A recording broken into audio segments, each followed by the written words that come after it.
Hello everyone, welcome back to my channel.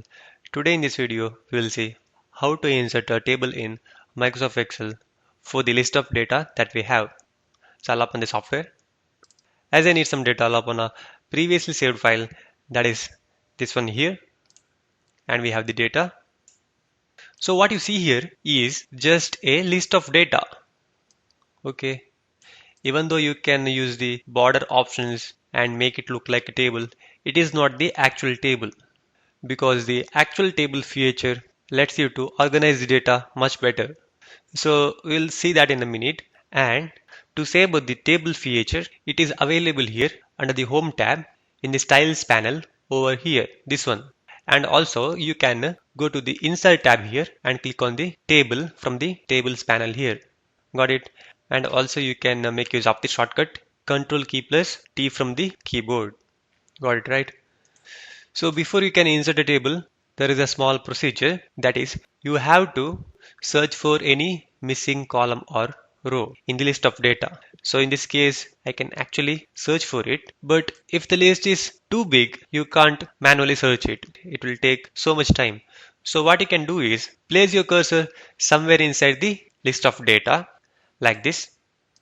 So I place it maybe here, and now press and hold the control key and press the letter A. So this is how you select the entire data. Got it? Now what you have to do is you have to go through the four corners of the list to find any missing column or row. So what you have to do is press and hold the control key from the keyboard and click on the period button 4 or 5 times. So I click it once, I'm in the top left corner.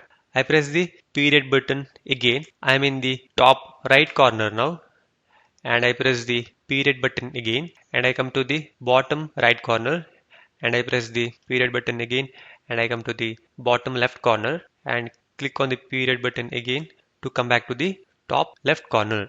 So while doing it, I did not find any missing column or row. If you have it, means you will find it. Got it?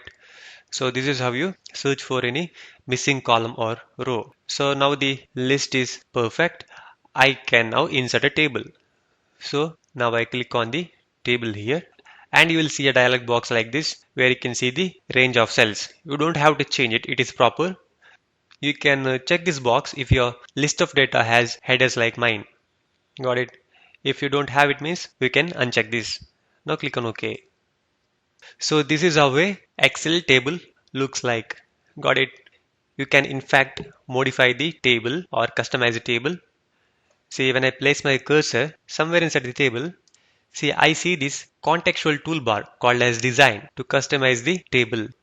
See, when I place my cursor outside the table, it disappears. But whereas when I place my cursor inside the table, it appears again. Got it, right? So we will see these features in the next video. And if you don't remember the shortcut means, I have it for you here. See, Control A to select all the data, Control plus period button to check the four corners to see if there is any missing column or row. Got it, right? So guys, if you have any doubts, please comment below. Please subscribe my channel for more videos like this. Thank you.